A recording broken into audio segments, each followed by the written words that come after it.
បាទសួស្តីអ្នកទាំងអស់គ្នាស្វាគមន៍មកកាន់ Channel ថ្មីរបស់ខ្ញុំហើយនេះជាវីដេអូទី1ហើយដែលខ្ញុំបានធ្វើនៅក្នុង Channel មួយនេះបាទបន្ទាប់ពីបានមករស់នៅសហរដ្ឋអាមេរិកអស់រយៈពេល4ខែជិត5ខែកន្លងទៅនេះខ្ញុំបានឃើញពីការរស់នៅខុសប្លែកក៏ដូចជាសង្គមថ្មីមួយដែលប្លែកភ្នែកអំពីស្រុកយើងមួយចំនួនហើយអញ្ចឹងទៅក៏ចង់ធ្វើវីដេអូដើម្បីចែករំលែកទៅដល់បងប្អូនខ្មែរដែលរស់នៅស្រុកខ្មែរក៏ដូចជាថៃកូរ៉េជប៉ុនអ្វីផ្សេងៗដែលគាត់ចង់ឃើញអំពី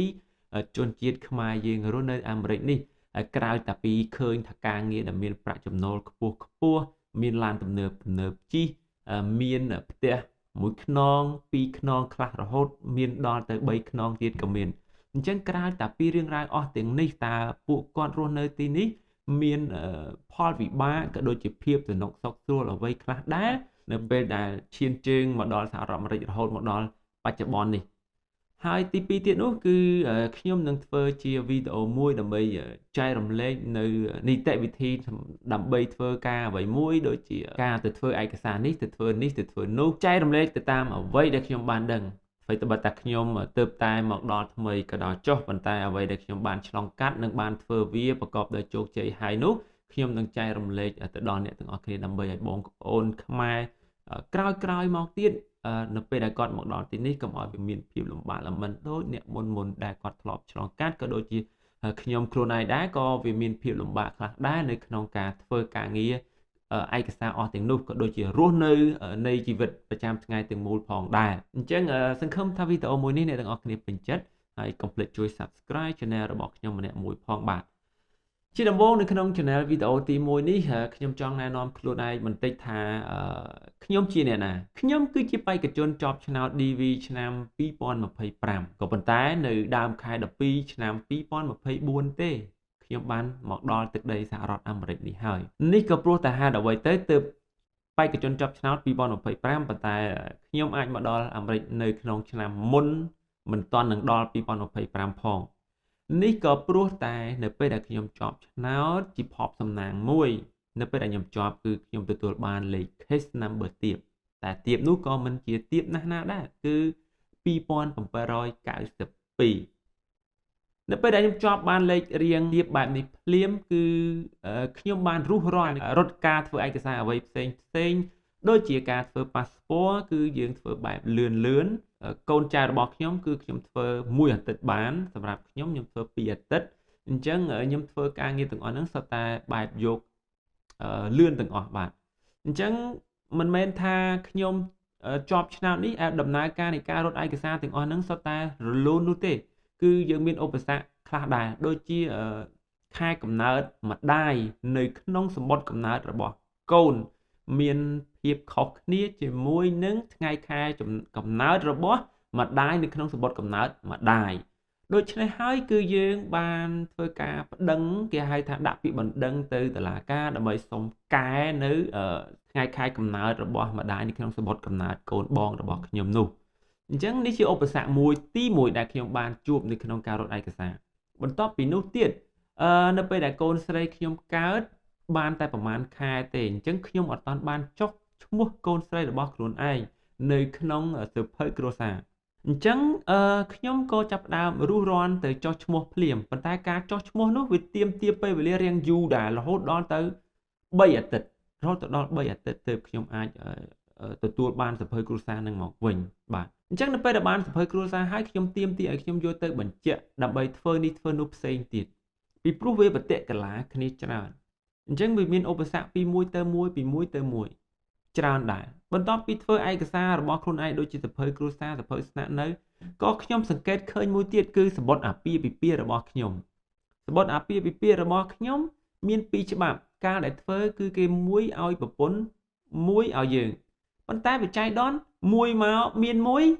ខែផ្សេងមួយខែផ្សេងអញ្ចឹងខ្ញុំពិតជាមិនយល់ទេមួយត្រូវមួយខុស2ច្បាប់អញ្ចឹងយើងសម្រេចចិត្តថាយកអាខុសចោលទុកតែមួយបានហើយរាល់ថ្ងៃនេះគឺខ្ញុំកាន់សម្បត្តិអាពាហ៍ពិពាហ៍តែមួយទេនឹងក៏ជាឧបសគ្គមួយដែរសម្រាប់ពួកខ្ញុំបន្ទាប់ពីសម្បត្តិអាពាហ៍ពិពាហ៍នៅមានតទៅទៀត ដែលឯកសារដែលគេទាមទារហើយយើងគិតថាលំបាកនៅក្នុងការធ្វើជាងគេនោះគឺខ្ញុំធ្លាប់ជាពលករនៅកូរ៉េរយៈពេលយូរឆ្នាំដែរអញ្ចឹងនៅក្នុងការបំពេញ form DS 260មុននឹងទទួលបានការសម្ភាសន៍នោះជា form ដែលត្រូវតែធ្វើនៅពេលដែលយើងជាប់ឆ្នោតភ្លាមណាគេហៅថា DS 260ហ្នឹងអញ្ចឹងនៅពេលដែលខ្ញុំទៅនៅប្រទេសកូរ៉េលើសពី2ឆ្នាំទាមទារឲ្យមានលិខិតថ្កោលទោសពីប្រទេសមួយហ្នឹងទាំងខ្ញុំចេញពីប្រទេសមួយហ្នឹងវាយូរឆ្នាំហើយនៅពេលនេះខ្ញុំចាប់ផ្ដើមបារម្ភត្រង់ថាខ្ញុំភ្លេចព័ត៌មានអស់ហើយដូចជាលេខ ID នៅក្នុង ID card ដែលខ្ញុំកាន់នៅប្រទេសកូរ៉េនោះខ្ញុំមិនចាំទេហើយខ្ញុំក៏មិនដែលបាននឹកនាថាថតទុកដែរហើយលិខិតថ្កោលទោសនោះទៅធ្វើតាមវិធីណាបើខ្ញុំចេញពីប្រទេសកូរ៉េបាត់ហើយនឹងហើយខ្ញុំអត់បានត្រឡប់ទៅវិញផងប៉ុន្តែខ្ញុំរកបានអ្នកដែលបំពេញឯកសារ DS 260នឹងឲ្យខ្ញុំគាត់អរគុណគាត់ដែរគាត់ជំរុញឲ្យខ្ញុំទៅធ្វើឲ្យបានធ្វើតតែបានបាទធ្វើមិនបានមានតែ form DS 260នឹងយើងមិនបាច់ដាក់ថាយើងទៅប្រទេសណាទេអញ្ចឹងក៏យើងសម្រេចចិត្តថាសុខចិត្តទៅធ្វើនៅស្ថានទូតកូរ៉េអញ្ចឹងក៏យើងឡើងពីបាត់ដំបងទៅដល់ភ្នំពេញទៅធ្វើ3ជើង4ជើងចូលសរុបទាំងថ្ងៃទៅយកឯកសារចូលជើងទី3ជើងទី3បាទអញ្ចឹងនេះសុទ្ធតែជាឧបសគ្គរបស់ខ្ញុំអញ្ចឹង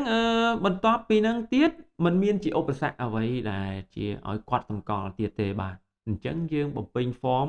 គ្រប់ឯកសារហើយគឺយើងបំពេញគេហៅថា form DS 260នោះបន្ទាប់ពីបំពេញ form នឹងហើយគឺយើងគ្រាន់តែរងចាំទូតណាត់សម្ភាសអញ្ចឹងនៅពេលដែលយើងដឹងថ្ងៃសម្ភាសរបស់យើងហើយគឺយើងអត់មានអ្វីដែលត្រូវធ្វើក្រៅតែពីថតរូបយើងថតរូបហើយគឺត្រៀមពិនិត្យឯកសារឡើងវិញឲ្យបានអស់ទៅថាវាខុសអីត្រូវអីដើម្បីកុំឲ្យវាមានកន្លែងឆ្លុះចន្លោះប្រហោងឆ្លោះឆ្លួយកន្លែងណាមួយដើម្បីចូលស្ថានទូតយើងច្បាស់លាស់ក្នុងការឆ្លើយបាទប៉ុន្តែក៏យើងមានក្តីបារម្ភមួយចំនួនដែរនៅក្នុងការទៅណាត់សម្ភាសនោះអញ្ចឹងនេះគ្រាន់តែជាដំណើរការនៃការធ្វើឯកសាររបស់ខ្ញុំបន្ទាប់ពីខ្ញុំបានដឹងថាខ្លួនឯងបានជាប់ឆ្នោតហើយវាក៏ជាមូលហេតុដែលខ្ញុំអាចមកលឿនដល់អាមេរិកនៅក្នុងឆ្នាំ